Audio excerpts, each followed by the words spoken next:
S'il n'y avait pas d'hiver, le printemps ne serait pas si agréable.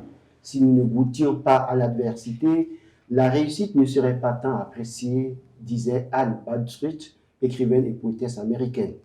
Mesdames, Mesdemoiselles, Messieurs, internautes, téléspectateurs de notre chaîne Le Nouveau Manager TV, bonjour.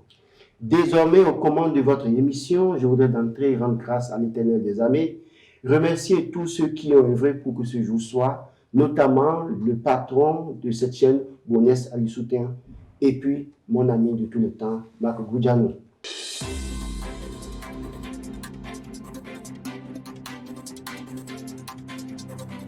Le 14 novembre dernier, le Bénin rentrait dans une nouvelle phase de modification de la loi fondamentale, sa constitution. Une modification qui intervient après celui de 2019. Ainsi, la loi numéro 2020-2025-20 portant modification de la loi numéro 90-32 du 11 décembre 1990 portant constitution de la République du Bénin, telle que révisée par la loi numéro 2019-40 du 7 novembre 2019, a été adoptée par les députés. Au total, 18 articles de la loi en vigueur jusqu'au 14 novembre 2025 ont été modifiés et 15 nouveaux articles créés. Au terme de ce vote, 16 recours ont été déposés par des députés et des citoyens contestant la réforme.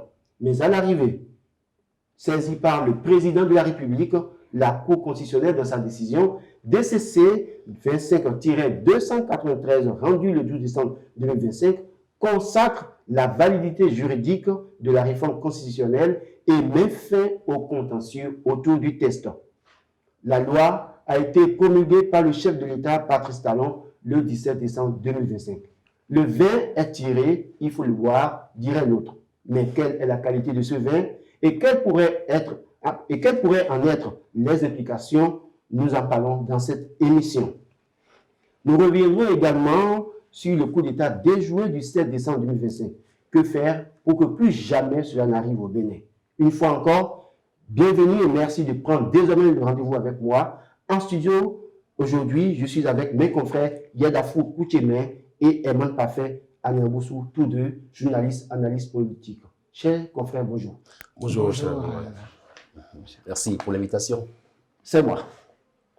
Une révision de la Constitution maintenant, quelle est l'opportunité? Ne pouvait-on pas se passer, selon vous, de cette modification? Je m'adresse à vous, Yadafou Koutiémen. Se passer de cette modification, bon, je ne sais pas, mais la Constitution en elle-même a prévu les mécanismes de sa révision et la Constitution doit pouvoir s'adapter à son temps. Donc, maintenant, c'est vrai, en plein processus électoral, lorsque on assiste à une modification de la Constitution, on peut s'interroger. Et à l'arrivée, lorsque on remarque que cette modification porte essentiellement sur la création d'une nouvelle institution qui devrait, si je peux m'exprimer ainsi, servir d'intermédiaire entre l'exécutif et le législatif. Bon, les porteurs ont suffisamment expliqué les tenants et les aboutissants. Maintenant, nous allons, puisque c'est désormais applicable, c'est promulgué, nous allons voir à l'exercice ce que cela pourra donner. Herman Parfait Aniamboussou, le candidat pour la présidentielle de 2026 a déposé son candidat pour un mandat de 5 ans. Mais après ça, il y a une modification qui lui donne désormais 7 ans. Est-ce que vous pensez que cette modification était opportune? Est-ce qu'il n'y a pas à attendre peut-être que le prochain président soit élu avant de procéder à cette modification? La loi dispose pour l'avenir. Premier, c'est un principe sacro-saint. Le candidat qui a déposé un dossier pour 2026, en fait pour l'élection 2026, l'élection n'ayant pas encore eu lieu, ça veut dire que la loi qui est promulguée le 17 décembre dernier va s'appliquer aux nouveaux élus, que ce soit chef d'État, que ce soit député, que ce soit maire, en fait, élus communaux et tout. Pour revenir un peu à la question que vous avez faite à mon cher ami Yedafou, c'est vrai, est-ce qu'on pouvait se passer de cette révision-là? Moi, je dis d'office que la révision est la fille de son temps. Ceux qui sont là aujourd'hui ont jugé utile qu'il faut réviser la Constitution. Ceux qui étaient là, les constituants de 1990, on pensait qu'il fallait mettre des jalons, des obstacles et tout, pour empêcher pour empêcher certaines choses en son temps. C'est en cela qu'ils ont parlé de 40 ans pour se faire élire, d'abord 40 ans au moins, et de 70 ans après. Après 70 ans, pas de 39 ans plus un jour. Donc, vous savez, des gens essaient toujours de mettre ce qu'il faut. En ce moment, au moins, ils mettaient tous ces verrous-là. C'était pour empêcher cette personne de pouvoir candidater en son temps. Aujourd'hui, ceux qui sont là, ils ont estimé que oui, qu'il faut revoir les tests, instaurer un Sénat, alors même que ceux qui avaient, en fait, les géniteurs de la Constitution de 90 avaient dit, si on met la barre au 4/5e au Parlement, c'est sûr qu'on ne peut pas avoir un Parlement où les 4/5e seraient obtenus. Aujourd'hui, Patrice Talon a montré qu'on peut avoir un Parlement qui soit à 100% acquis à la cause du gouvernement. Mais ceux qui sont là aujourd'hui, qui ont pensé qu'il faut mettre un Sénat, est-ce qu'ils peuvent penser que dans 7 ans, dans 14 ans, on pourrait avoir un Parlement essentiellement acquis à l'opposition? Ils ne peuvent pas le dire aujourd'hui. Donc, vous voyez, après, quand ça va se poser, c'est sûr qu'ils vont trouver encore la formule pour dire attention, avec ce Parlement-là, où on sait que c'est totalement acquis à l'opposition, il faut le voir. Parce que si jamais on arrive à une époque où le Parlement est totalement acquis à l'opposition, ça change encore la donne. Ça veut dire qu'ils pourront prendre une proposition de loi pour dissoudre ce Sénat-là rapidement. Ils pourront. Donc, oui, ce qu'on aurait souhaité, c'est que les gens légifèrent en tenant compte de tout ce qu'il y a comme cas de figure. Pas qu'on légifère aujourd'hui pour régler un problème précis. Mais bon, je pense que, comme il a dit, à l'œuvre, on connaîtra l'artisan. On saura d'ici 5 ans, 6 ans, 7 ans, encore que dans la révision, en fait, dans la nouvelle mouture de la Constitution, ils sont élus tous pour 7 ans. Il n'y a pas d'élection de mi-mandat pour voir si le chef de l'État a entre-temps gouverné mal. Est-ce qu'il y a possibilité de lui faire avis la vedette en organisant? Il n'y a pas ça. Donc, 7 ans, et puis on part. Et puis voilà. Donc, je pense que la suite du dossier va nous offrir beaucoup d'opportunités. Selon les dispositions de la CEDEAO, aujourd'hui, en fait, en 6 mois des élections, on ne saurait toucher les lois des pays. Mais malheureusement, dans le cas d'espèce, à moins de 6 mois des élections, cette modification est intervenue. C'est vrai qu'on dira que le Bénin est souverain.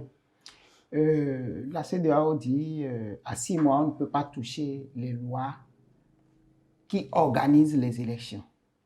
C'est vrai, la Constitution, c'est d'abord ça qui chapeaute tout. Évidemment. Et bon, de toutes les façons, avec cette sur cette modification de la Constitution, vous allez constater que les députés seront également obligés de revoir le code électoral.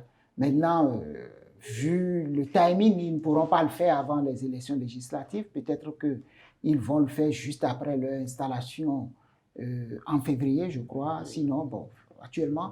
Et donc, oui, un pays est souverain. Et la CEDEAO n'a pas dit jamais, jamais. La CEDEAO a dit, si cela devrait arriver, il faut que ce soit consensuel. Et donc, le problème du consensus se pose aujourd'hui. Maintenant, qu'est-ce que nous mettons dans le consensus? Est-ce que le consensus voudra dire que c'est l'unanimité? Je ne pense pas. L'unanimité, c'est autre chose. Le consensus, c'est qu'on s'entend sur le minimum. On se dit oui. Maintenant, comment obtenir ce consensus? Au niveau de quelle institution on peut se dire, lorsqu'il y a discussion, là, on a obtenu le consensus? Et c'est là que tout devient un peu, suivant les obédiences, d'autres peuvent dire le Parlement représente essentiellement seul haut lieu où on peut obtenir le consensus parce que les députés sont les représentants du peuple. Mais il y a d'autres obédiences qui estiment que lorsque on veut obtenir le consensus, il faut aller à un référendum et interroger directement le peuple. Et donc, ça dépend des écoles lorsqu'on parle de consensus désormais. Au total, 18 articles modifiés, 15 créés. Aujourd'hui, l'article 5.1 parle de la trêve politique. L'article 113.1 parle également du Sénat. Du Sénat, évidemment. Aujourd'hui, est-ce que vous pensez que cette trêve politique, c'est vrai qu'on dit, c'est à 12 mois des élections qu'il faut rentrer dans la compétition politique. Et donc, à proprement parler, le débat peut se faire, mais attention au débat, au contenu du débat. Est-ce que vous pensez que c'est opportun?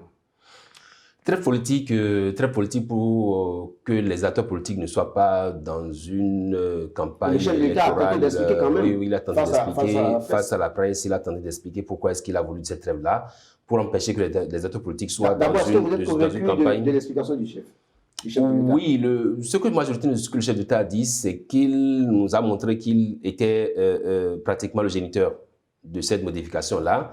Il nous a montré qu'il a pris une part active. Et donc, je crois que si on devrait parler de cette loi, on ne devrait pas parler de proposition, mais proposition, projet de loi, puisque c'est porté aussi bien par le gouvernement que par des députés. Encore que c'est des députés qui travaillent pour le camp de la majorité présidentielle. Donc, voilà vraiment, pour une modification de cette envergure-là, il fallait quand même pas s'attendre à ce que Patrice Talon ne soit pas informé. Et donc, oui, très politique pour que les gens ne soient pas en campagne permanente. Et ils ont expliqué que dans le code électoral, le délai est encore plus court. Et qu'ils ont ramené ça à 1 an avant. Ça veut dire que le chef de l'État qui sera en 2006, on attendra combien 7 ans après, ça fait 2031, donc 2030. Non, 2032, pour que on commence par parler un peu. On peut faire la campagne pendant 1 an, selon voilà. du chef de l'État. Et donc, oui. Non, je voudrais juste attirer l'attention sur le fait que la trêve telle que c'est prévu dans la loi, c'est que ce sont des critiques à des faits électoraux. Je l'ai précisé. Et maintenant... il faut voir le contenu du discours politique désormais. Désormais, vous pouvez critiquer, mais vos critiques doivent être accompagnées de solutions alternatives ou de propositions. Critique. Mais ça ne doit pas être critique dans le sens de toi, tu n'es pas bon, il faut que tu quittes pour que l'autre vienne. Mais dans l'histoire du Bénin, ça ne n'est jamais arrivé de cette manière où on dit, on a le débat politique, mais jamais on a dit dégager le chef de l'État de là. Donc, est-ce qu'en réalité, ça peut justifier? Parce que depuis qu'aujourd'hui, on a vu des présidents élus, mais à aucun moment on a vu des gens dire, bon, on le chasse du pouvoir, on organise des activités pour les destituer au Parlement, par exemple, il part. Ça, ce n'est jamais arrivé au Bénin. Je pense que la traite politique, il va falloir la mettre en œuvre.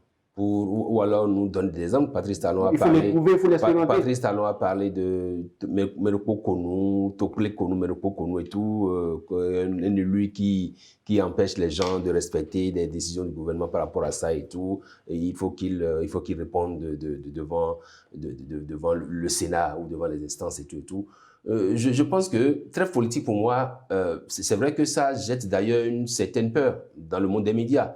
Parce que nous, on se dit, mais écoutez, s'il y a très politique, c'est que si vous invitez un acteur politique de l'opposition sur votre plateau, il pourra vous dire non, je ne peux pas venir parce que le sujet que vous mettez là, que vous mettez en discussion ou en débat, c'est un sujet qui peut me faire de moi un acteur politique indélicat. Et donc, je pense que très politique... Pas que ça, mais pour le dire, voilà. Alors qu'on a appris que c'est de la discussion que j'ai eu la lumière. En temps normal, cette très politique-là, je ne sais pas vraiment à quoi cela rime, mais Patrice Talon l'a expliqué, on va peut-être l'essayer pour voir ce que ça va donner. Voilà.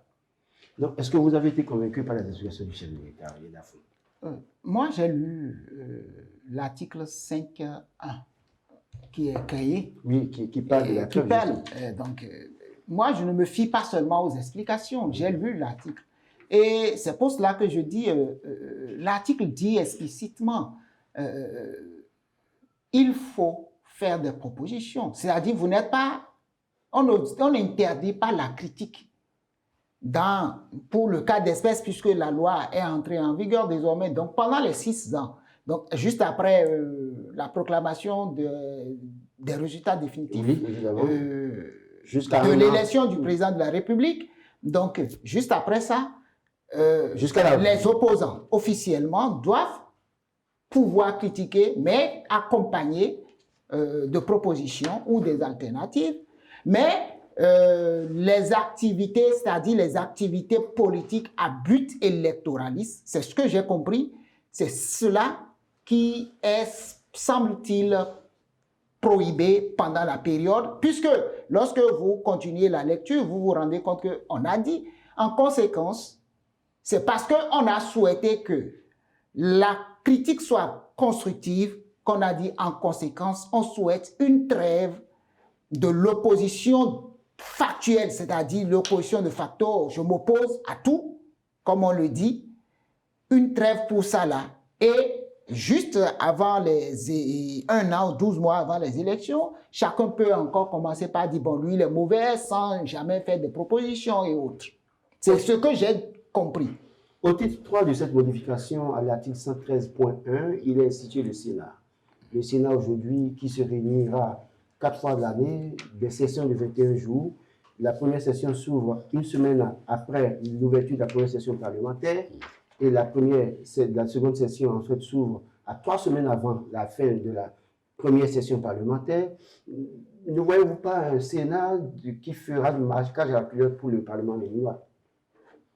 Au-delà de ce Sénat qui fera marquage à la culotte, je pense même que le Sénat, pour ma part, rogne un peu dans tout ce qu'il y a comme pouvoir au niveau de la Cour constitutionnelle d'abord, au niveau de l'Assemblée nationale, au niveau même du pouvoir exécutif, parce qu'on dit qu'il y a ce qu'on appelle l'avis de non-objection, que le Sénat doit pouvoir émettre sur des lois constitutionnelles, des lois électorales, sur certains types de lois. Et demande une relecture au président de la République avant promulgation. Et donc, je me pose des questions, et j'ai suivi également le professeur Gilles Badé, qui a expliqué effectivement que le Sénat rogne un peu, beaucoup même sur certains pouvoirs d'institutions de l'État. Oui, le Sénat a été instauré, sans doute pour, Patrice l'a expliqué, tenant leçon ou prenant leçon de tout ce qu'il a pu vivre et tout. Mais on se demande aujourd'hui si le Sénat est la solution et s'il ne fallait pas plutôt renforcer la Cour constitutionnelle en l'état, parce qu'on aurait peut-être pu renforcer la Cour, parce qu'on appelle la Cour constitutionnelle, on les appelle... la modification de certains articles. On les appelle les sages de la Cour constitutionnelle, on les appelle des sages. Et Patrice Talon dit que le Sénat, c'est aussi un conseil de sages. Ça veut dire que nous avons sages à la Cour constitutionnelle, nous avons également sages au niveau du Sénat. Il y a peut-être les sages et les super sages. Il y a les sages et les super sages, comme vous le dites, c'est bien, mais le Sénat, pour moi, c'est une solution qu'on apporte et qui va peut-être être expérimentée. Et la suite, c'est qu'on verra si ça va vraiment aller très loin et loin.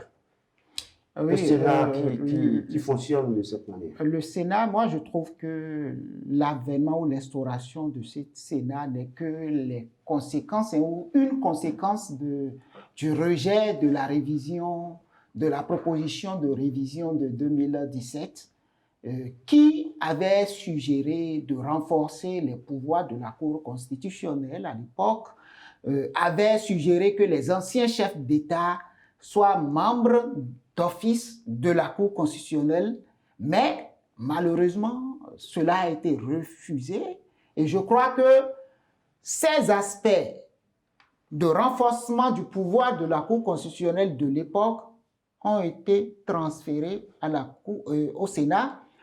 Certaines prérogatives des institutions, c'est-à-dire du législatif, de l'exécutif et même du judiciaire, parce que quand je dis judiciaire, la Cour constitutionnelle, puisqu'on on a créé une nouvelle institution, il fallait rogner pour lui donner des attributions. Donc c'est ce qui a été fait et je crois que c'est en fait, pour rendre légitime l'institution en réalité. Bon, voilà, donc je crois que c'est normal. Et moi, je trouve juste que c'est la conséquence de ce rejet, parce que quand vous prenez tout ce qui est fait aujourd'hui, vous vous rendez compte que tout cela était contenu déjà dans ce projet de 2017 qui a été refusé. Et donc, j'ai même l'impression que progressivement, on est en train de mettre en place une institution qu'on avait souhaité. J'ai presque envie de vous demander pourquoi chaque fois modifier, parce qu'en 2017, ça a été rejeté, mais on a pu voir une révision a été introduite déjà, pas rejetée même par les députés actuellement en cours, mais évidemment, chaque fois qu'on évolue, on constate qu'il y a une nouvelle modification, et on introduit de nouvelles dispositions. Est-ce que ce n'est pas l'épreuve du pouvoir qui amène à cet état de choses? Justement, c'est ce que j'allais dire, parce que j'ai l'impression que c'est la capitalisation des expériences actuelles ou en cours qui amène souvent à proposer des améliorations ou des modifications pour régler des problèmes de façon profonde. Pour finir sur la question, est-ce que le Sénat était aussi important pour régler les problèmes actuels en politique au Bénin? Nous avions besoin quand même, il fallait le dire. On a la Cour constitutionnelle, on a les différents pouvoirs. On a vu... Et on dit que les pouvoirs sont en fait indépendants. On a vu des Béninois appeler à un moment donné les anciens chefs d'État à se constituer Un cadre de concertation des anciens chefs d'État. dans un cadre de concertation d'anciens chefs d'État pour accompagner celui qui est en exercice. Et j'ai comme l'impression que lorsque on prend la constitution ou du moins la composition de ce Sénat, on voit les anciens chefs d'État, les anciens présidents de la Cour constitutionnelle, les anciens présidents de l'Assemblée nationale et maintenant certains cadres. Certains Hauts cadres. c'est-à-dire certains membres du haut commandement militaire. Ok, d'accord, oui. Mais en dehors de ça, il y a des cadres qui seront nommés également. Oui, qui font partie. Et donc, quand on regarde ces personnes qui sont membres de facto, on se dit, c'est ce cadre-là que certaines personnes, à un moment donné, ont appelé et qui semble être formalisé de cette façon. Et vous voyez, c'est des gens qui ont quand même qui ont connu des expériences, qui ont des parcours. Et ceux-là, dans le Sénat, c'est comme si on veut capitaliser l'ensemble de ces expériences pour faciliter, pour dénouer certaines situations, pour faciliter l'administration de l'État, si on peut en parler ainsi. Le 10 juillet 2025, le Parlement a adopté la loi 2025-16 portant sur la vision 2060 du Bénin, une vision qui est désormais déclinée en loi, parce que par le passé, la vision 2025 était juste un document administratif, mais aujourd'hui c'est une loi et qui est instituée, et donc tout gouvernement qui vient en réalité doit fonctionner dans le cadre de cette loi 2060. Mais aujourd'hui, on constate que dans cette modification de loi fondamentale, on parle de septennat au lieu de 5 ans. Est-ce que c'est la durée qui fait le développement ou bien en réalité c'est la vision qui fait le développement? Oui, sur cette question, je pense que je vais partir de ceux qui pensent qu'on ne devrait pas tenir compte, chercher forcément à allonger la durée. Patrice Talon, au départ, nous a dit que 5 ans étaient suffisants pour faire le job. Après, il a posé une modification qui proposait 7 ans non renouvelables, mais laquelle modification n'a pas été prise en compte. En 5 ans, il a pu faire ce qu'il a envie de faire pour le pays. En 10 ans, il a porté le Bénin à un niveau quand même aujourd'hui où, oui, on voit ce qu'il a pu faire comme merveille. Il faut avoir le courage de le dire. Alors, on se demande alors pourquoi est-ce qu'il a jugé utile, ou ils ont jugé utile, comme c'est pas lui seul, et avec lui et les députés qui soutiennent ses actions, pourquoi ils ont jugé utile d'allonger le mandat, de quitter un quinquennat pour un septennat? Ça fait 7 ans, renouvelable une fois, ça fait 14 ans. Je me dis, comme vous, effectivement, pour cette vision qui est désormais en loi, vision 2060, pour moi, c'est comme le fil conducteur du développement du Bénin. Et en temps normal, celui qui, aujourd'hui, prend le pouvoir peut-être en 2026, et il a collé à sa cheville cette vision-là. Et donc, normalement, il doit pouvoir se baser sur ça pour faire avancer le pays. Il n'a plus à tâtonner, il n'a plus à faire des recherches, il n'a plus à courir de gauche à droite pour dire, écoutez, j'ai envie de faire. Non, parce qu'il doit tenir compte de cette vision 2060-là pour travailler. Donc, je me dis aujourd'hui, est-ce que le fait de porter le mandat d'un quinquennat au septennat n'est pas beaucoup plus pour faire plaisir à certaines personnes, parce que quoi qu'on dise, les députés également ont 7 ans, et ils peuvent revenir autant de fois qu'ils veulent, parce que désormais... Évidemment, ils ont voté, ils ont voté voix pour, 19 contre. Voilà, donc ça les arrange. Les élus communaux aussi, ils sont là pour 7 ans. Je pense que finalement, on se fait la question de savoir pourquoi est-ce qu'on a alors travaillé à faire de cette vision désormais une loi, vision 2060. Je pense que pour ma part, c'est le fil rouge et on devrait pouvoir respecter ça. Donc, le fait de porter le mandat à 7 ans, pour ma part, ça n'a pas de répondant. Vision 2060, mandat rallongé à 7 ans. Le chef d'État a tenté de convaincre les journalistes quand il était face à eux il y a quelques jours. Est-ce que vous pensez que c'est opportun quand même de dire que c'est en 7 ans qu'il faut faire le job, même si à un moment donné, avec l'épreuve du pouvoir, peut-être on se rend compte qu'on ne peut pas s'écarter de certaines choses, mais la vision est là, et même en 2 ans, on peut quand même faire quelque chose. Et je crois que après l'adoption de cette vision, quelque chose a changé au Bénin. D'abord, un parti ne vient plus avec sa vision pour gouverner le Bénin. La vision s'impose à tout le monde. La charpente est tracée. D'accord. Et donc, cette vision a changé quelque chose. Et ce que cette vision a changé implique que c'est pas pour rien que dans modification, il a été suggéré que les critiques doivent être constructives parce que tout le monde est animé par la même vision. Et donc, vous, parti Tantampillon, vous ne venez pas avec une vision qui n'est pas la même que ma vision. La seule chose qui diffère, c'est que vous proposez les moyens pour atteindre cette vision. Moi, mon parti propose les moyens pour atteindre cette vision. Et donc, c'est là que je comprends mieux. Et c'est ce qui explique mieux cette tentative. D'ailleurs, ce n'est plus une tentative, c'est une trêve qui est décrétée désormais. C'est ce qui explique mieux. Et oui, désormais, tout est clair. Mais pourquoi, pendant qu'au niveau de cette loi, peut-être qu'on va réviser cette loi également, parce que la loi a clairement stipulé qu'il y aura des revues chaque 10 ans et il y aura une évaluation chaque 5 ans et l'évaluation et le rapport doit être disponible au mois de juillet, donc au minimum 6 mois avant l'année électorale qui va suivre. Et à partir du moment où la Constitution exige désormais un mandat de 7 ans pour tous les élus, visiblement, cette loi doit être retouchée pour que les revues, l'évaluation, tout ça puisse s'aligner sur les mandats. On ne peut pas faire les revues 7 ans après, chaque fois. C'est ce que je dis. Je dis, on sera obligé parce que, qu'on le veuille ou pas, cette modification va entraîner la révision de plusieurs lois. On peut quand même maintenir les revues pour 5 ans, parce que les députés qui sont... Ça peut me mettre le baromètre pour voir si le chef de l'État est en train de suivre dans le cadre tracé par la vision. Dans ce cas... Si on met ça à 7 ans, c'est en fin de mandat qu'ils vont faire la revue.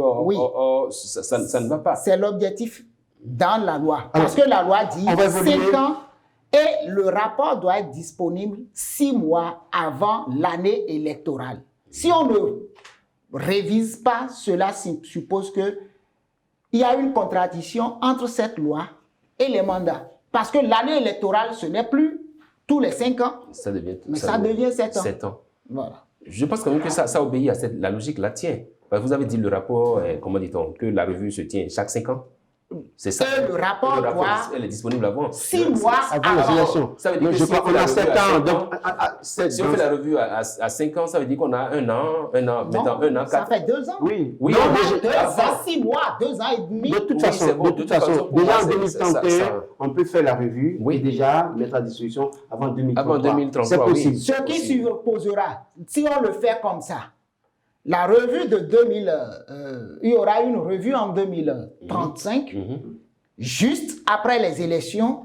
On aura une élection en 2033. C'est ce qu'on dit en réalité, on ramène cette revue-là en arrière. Il y aura un problème parce qu'à un moment donné, la revue se fera juste avant les élections ou juste après les élections. De toute façon, on va évoluer. Déjà, dans cette modification également, il est fait état de ce que le président de l'exercice n'a plus besoin de parrainage, donc il peut évoluer maintenant en rang solo, si vous voulez, en simultan. Il n'a plus besoin de ceux qui l'ont parrainé pour qu'une première fois il a été élu. Est-ce qu'aujourd'hui, il n'y a pas un risque que le président élu, une fois parrainé, une fois élu, s'écarte de la vision de son groupe? Et même pas faire le dessous. Oui, de toute façon, les initiateurs de la loi savent exactement comment il faut pour que les institutions continuent de fonctionner. Je crois que c'est dans ce cadre que le Sénat est là. Le Sénat est là un peu comme ce gendarme derrière l'acteur politique pour lui dire attention, il faut savoir où tu poses les pas. Telle critique que tu as faite, elle n'est pas constructive, attention. Et puis donc, je crois qu'ils vont après prendre des décrets d'application pour nous savoir, nous dire quels sont les niveaux de sanctions qu'il y a et tout pour les acteurs politiques indélicats. Oui, pour la question que vous avez faite, à savoir... Est-ce qu'il n'y a pas de s'écarte de la vision? Oui, ce qui est certain, on estime peut-être que le président qui a été élu et qui est candidat à sa propre succession, qui n'a plus forcément besoin d'avoir des parrainages. Alors que ce faisant, je pense qu'on est en train de jeter un peu l'enfant dans la gueule du loup, parce que les acteurs politiques qui l'ont parrainé pour qu'il soit élu, peut-être qu'entre eux, il peut y avoir des situations confuses, et donc faire balancer tous ces acteurs-là dans le cas ADS. Non, je pense que c'est cela que je dis, la révision de la Constitution en temps normal devrait être le ciment, devrait être l'élément par lequel on essaye de ramener tout le monde à la table de négociation, à la table des débats, pour que le débat soit public, pour qu'on ouvre les choses. Comme tout à l'heure, quand vous faisiez la question, s'il y a consensus avant, oui, on peut supposer que les 4/5e qui ont voté, que c'est déjà le consensus. Mais je pense qu'au-delà de ça, ceux-là ne sont que nos représentants au Parlement. Ils ne sont que nos représentants. Mais après, tout ce qui vient, je pense qu'ils doivent pouvoir faire ces feedbacks aux populations pour savoir comment on évolue. Yadafou, y a-t-il pas risque que le président Romain Wardani, une fois élu, s'écarte de cette vision et disent bon, j'ai plus besoin de parrainage, écoutez, je suis déjà élu, écoutez, vous pouvez faire tout ce que vous voulez. Justement, cette disposition de la loi m'intrigue. Soyons honnêtes. C'est comme si on avoue, on reconnaît qu'il peut arriver que le chef de l'État élu soit en rupture de banc avec ses partenaires politiques. Maintenant, on estime que même si cela arrivait, on lui donne l'opportunité de foncer seul. Ou du moins, on donne l'opportunité au peuple de départager les deux. C'est l'analyse que je fais. C'est-à-dire, il peut arriver que le chef de l'État élu soit en rupture, donc finalement, tous ces députés le lâchent, mais on lui donne l'opportunité quand même d'aller demander l'avis du peuple. Merci. Ce sera tout pour la première partie de cette émission. On revient pour la deuxième partie.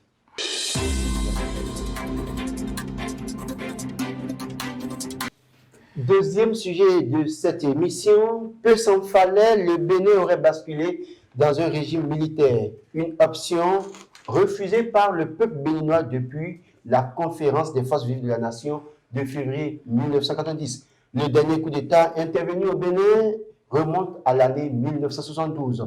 Mais malheureusement, ce 7 décembre 2025, oui, le Bénin aurait pu basculer.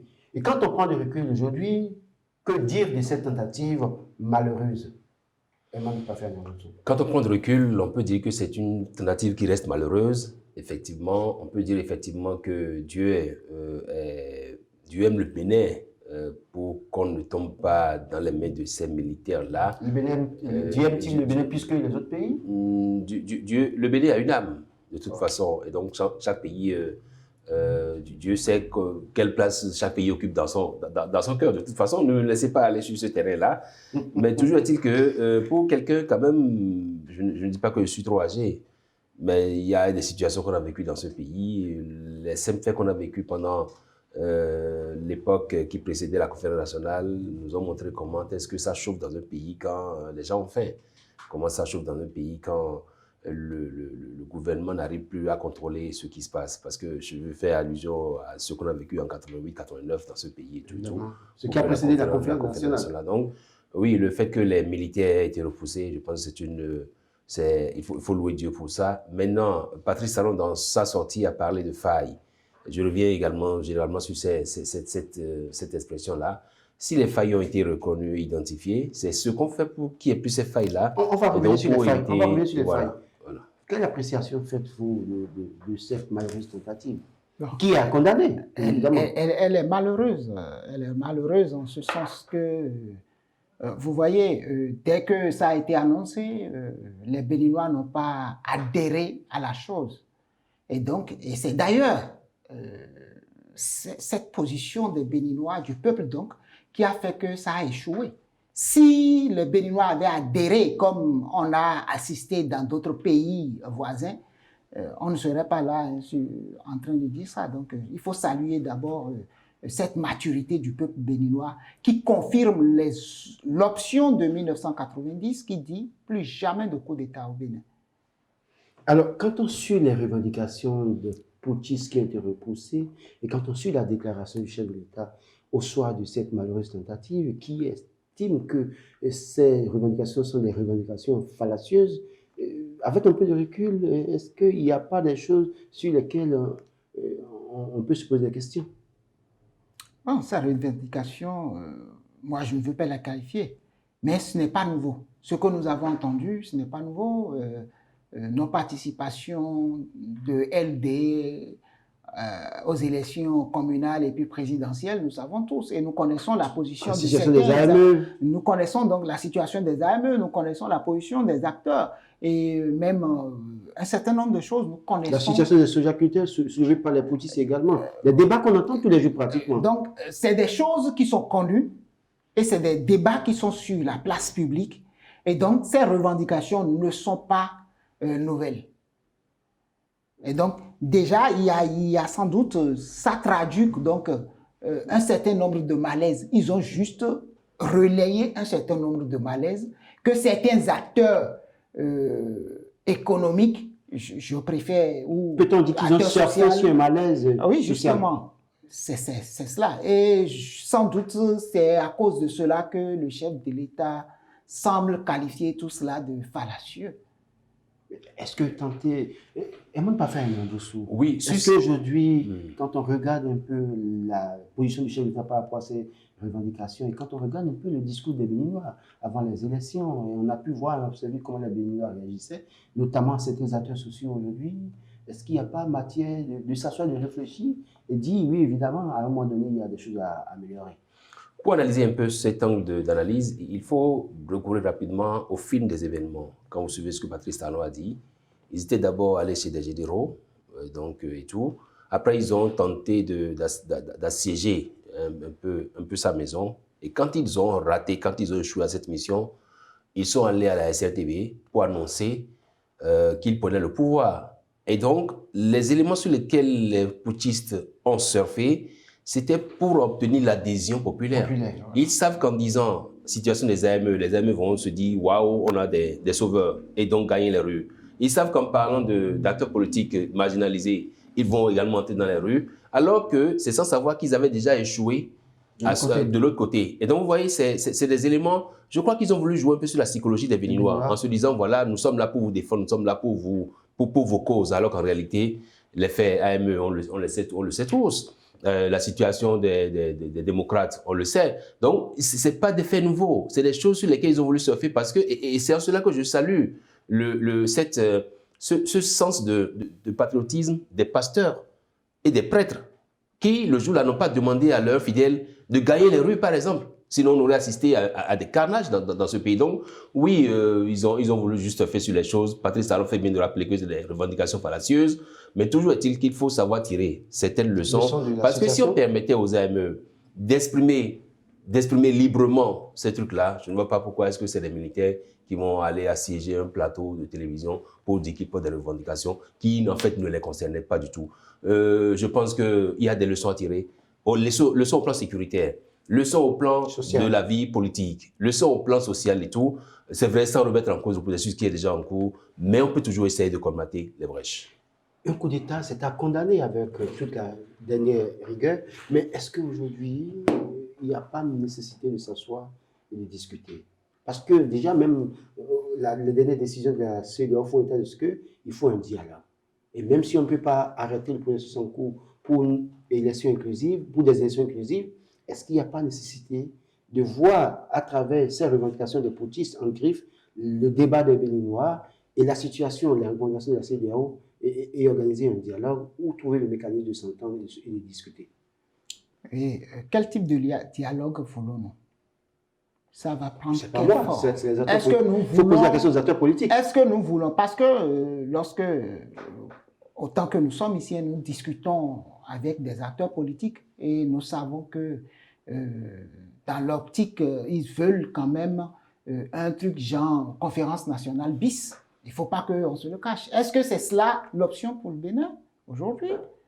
Est-ce que, puisque une conférence nationale bis, c'est comme si on remet tout en cause, on remet tout à plat et on repart sur de nouvelles bases. Est-ce que c'est l'option que nous allons choisir? Et ça vient de se passer, le 7, donc un peu plus de 2 semaines.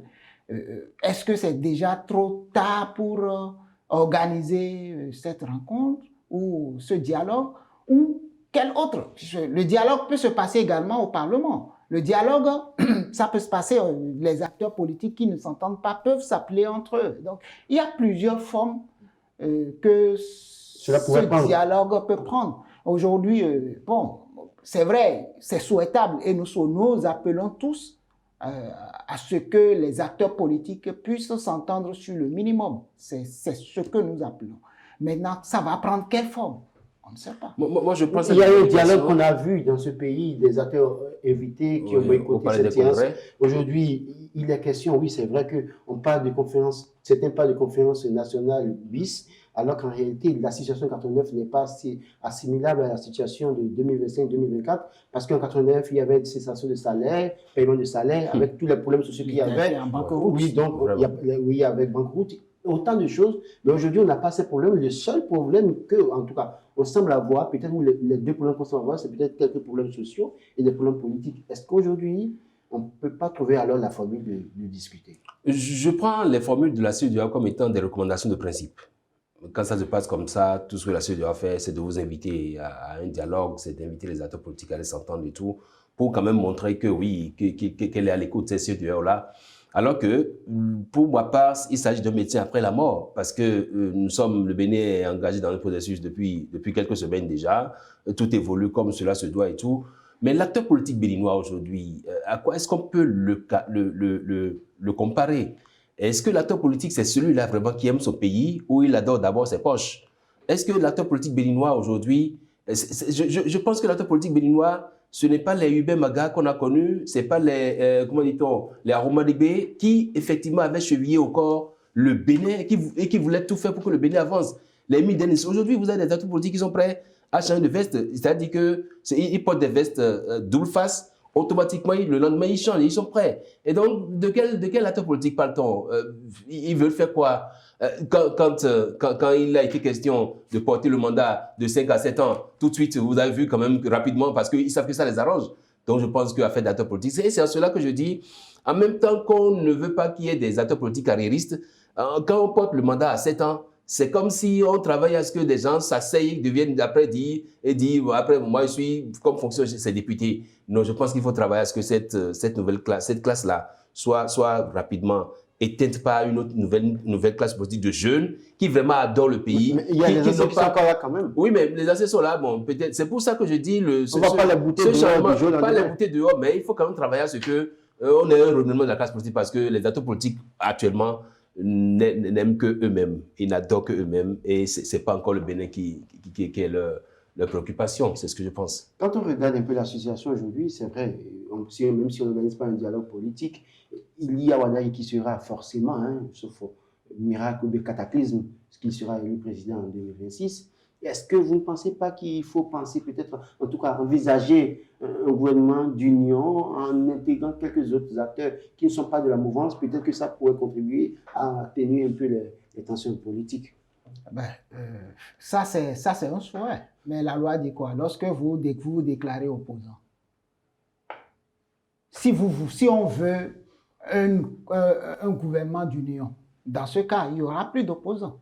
Et donc, cette affaire de trêve dans la Constitution prend forme. Donc, c'est un couteau parce à que double malheureusement, tranchant. avec la situation, le pouvoir va diriger pendant 7 ans. Si on faisait un gouvernement d'union, cela veut dire que, comme ce que Herman vient de dire, c'est pour leur poche qu'ils se battaient. Ouais. Ce n'est pas pour des idéaux, parce que les idéaux, c'est des principes. Et si ces principes n'ont pas évolué, vous allez chercher quoi dans un gouvernement? On se bat pour des principes. Et si il n'y a pas eu changement, vous n'avez pas obtenu de changement, on a quand même vu des députés qui se battaient pour un principe et qui défendaient corps et âme leur leader, mais qui du jour au lendemain, on les a vus. Il y en a qui a pu dire allègrement qu'elle ne veut pas être députée une seule fois. Et donc aujourd'hui, est-ce que vous pensez que la question du principe ou d'éthique a encore droit de s'y citer dans l'écosystème politique? Et donc, dans ces conditions-là, vous convenez avec moi que le dialogue, on doit s'entendre. Je vous pose des questions. Oui, donc, dans ces conditions, vous convenez avec moi que la plupart des analyses convergent vers le fait que ces acteurs politiques ne sont pas véritablement au service du peuple. Des gens qui défendent des idées, des convictions, mais ils défendent des positions, des intérêts. Lorsque quelqu'un vient dire publiquement « je ne veux pas être élu » une fois, lorsque quelqu'un crie et dès qu'on lui tend le biberon, il se tait. Vous convenez avec moi que celui-là, ce n'est pas l'intérêt, ce n'est pas un idéal qu'il défend, mais il défend plutôt sa poche. Non, ce qui est certain par rapport à la prochaine gouvernance au Bénin, je vais parler de ceux qui pensent qu'il ne faut pas forcément focaliser l'attention sur les membres qui vous soutiennent. Quand vous avez une compétence ailleurs, vous faites appel à cette compétence-là. Je vais partir également de ceux qui pensent que, oui, Patrice Talon, il a préféré piocher UPR, BR et tout. Alors qu'il aurait pu faire, il y a des compétences dans la société civile, il y a des compétences dans les universités, des gens qui n'appartiennent pas aux partis politiques, mais qui ont des compétences à faire valoir. Donc oui, que Romuald Wada, une fois élu en 2026, décide, par exemple, de piocher quelqu'un dans l'opposition. Déjà que la loi dit qu'il y a trêve politique et donc c'est des critiques constructives. Je pense qu'on ne peut qu'accompagner. Je pense qu'il peut appeler des gens de l'opposition pour dire j'ai besoin de vous parce que je pense que vous avez cette compétence-là. On a peut-être, c'est pas, mais ça va être un problème. Quand vous accompagnez, d'accord, puisque vous avez les compétences, et à un an des élections, vous changez, vous devenez opposant, il y a quand même un problème ça va sonner mal. C'est ce que je dis. Nous avons vu, lorsque Patrice Talon a été élu en 2016, l'ancien ministre Roussou Jean-Claude, il n'était pas de son camp. Il faisait même partie de la direction de campagne de son adversaire, Sissou. Et pourtant, il l'a nommé. Et donc, ce n'est pas que c'est impossible, mais sur le plan de l'éthique, sur le plan de la perception des électeurs. Évidemment, du peuple béninois. Qui a fait parfois de penser qu'il y a des deals politiques. Voilà. Oui, il y a des deals politiques. Ainsi va le Bénin. Que vous affirmiez ou pas, il y a des deals politiques. L'acteur politique, ce n'est pas celui-là qui est campé dans sa position. Ce n'est pas celui-là qui pense que tout ce que l'autre fait est noir et tout. C'est quelqu'un qui sait également dire attention, vous avez porté une très belle tenue, ça vous sied. Félicitations, c'est ça l'acteur politique. Donc, quand les gens font cette comédie en peignant tout en noir, je dis, c'est pas un acteur politique. C'est pas encouragé. Et donc, qu'on fasse appel, tout ce qu'on veut, c'est le développement du Bénin. Qu'on dise par exemple, oui, manager TV, le nouveau manager TV est là, on a besoin de vos compétences pour travailler. Vous dites non, alors que ça contribue à vous faire rayonner vous aussi, à apporter un rayonnement à la chaîne. Et on a besoin de vos compétences, vous venez vous travailler et vous faites évoluer la maison parce qu'après tout, c'est du pays qu'il s'agit, il ne s'agit pas de vous, vous individu, vous n'êtes rien. C'est le pays qui vous appelle, vous devez y aller. Donc je pense que les acteurs politiques doivent savoir sortir de ces considérations fallacieuses-là et vraiment travailler pour que le pays avance. Nous allons finir avec un mot sur les prochaines élections générales 2026. Il y aura les élections législatives et communales, bien évidemment. L'élection présidentielle, comment est-ce que vous envisagez ces élections? Il y a la faute coutumière. Est-ce que les démocrates ne participent pas à l'élection présidentielle? Ils ne participent pas aux élections communales? Comment est-ce que vous entrevoyez ces élections? Malheureusement, ce sont des élections sans enjeu, sans grand enjeu. Et pourquoi? Parce que la ferveur, la fête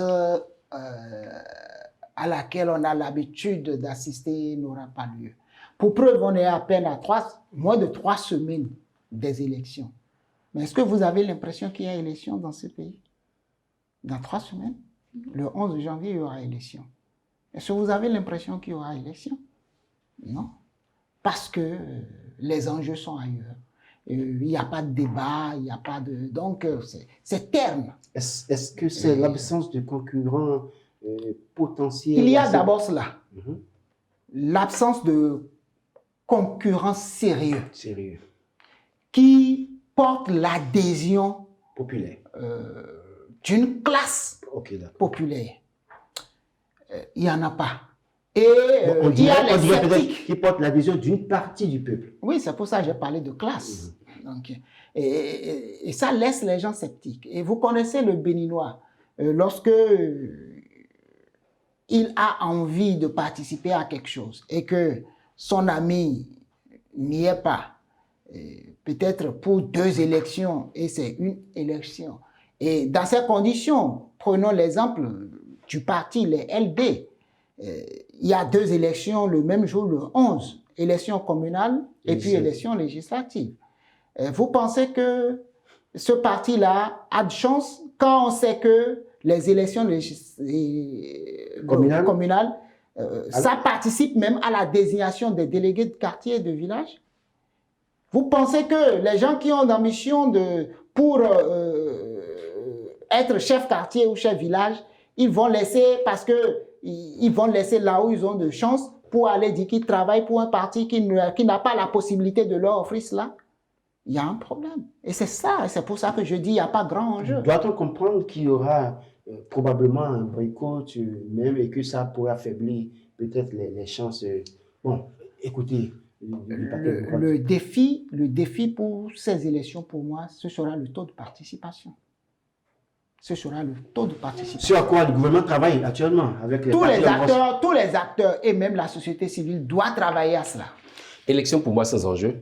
Élection qui n'accroche pas du tout parce que justement les acteurs politiques pensent que... Il y a quand même danger, il y a quand même le parti FCBE qui se réclame d'une opposition qui va à cette élection. Et donc pour moi, il y a danger quand même. Oui, sauf que les enjeux ne sont pas de même envergure. On attendra de voir. Et vous avez constaté sur le terrain d'ailleurs que ceux qui sont candidats eux-mêmes ne font encore rien. Vous apprenez il y a eu investiture de ci, investiture de ça. Je ne sais pas si on n'aurait pas dû économiser un peu dans les caisses en organisant un mode de désignation de ceux qui sont là pour qu'on... Non, mais quand même, c'est quand même une année électorale. Il faut participer à une élection, il faut travailler à ce que les gens sortent pour aller voter, même s'il y a des courants qui ne participent pas à cette élection. Quand même, on a pu voir plusieurs courants et quand on le dit de 2 mots, peut-être de moindre. Donc quand même, dans tout le lot qui va aux élections, on peut quand même avoir des choix à faire. La grand-messe n'aura pas lieu, c'est tout. Et vous pensez que, évidemment, mais le défi lui doit être quand même, au-delà de tout, le défi du taux de participation, quand même amener les Béninois à sortir pour aller voter, même si on n'est pas d'accord que les démocrates, elles ne sont pas d'accord que les démocrates soient absents pour ces élections, mais quand même aller choisir parmi les choix proposés. Ils iront, c'est pour ça que je dis, il n'y a pas d'enjeu. Il n'y a pas d'enjeu, cela ne veut pas dire que les gens n'iront pas voter. Mais les débats d'idées, les accrochages, ce qui fait la beauté d'une élection, la fête électorale, c'est ça qui va manquer. Nous, journalistes, analystes politiques, on a besoin qu'on propose des projets, des contre-projets pour savoir dedans faire des analyses. Malheureusement, il n'y aura pas ça.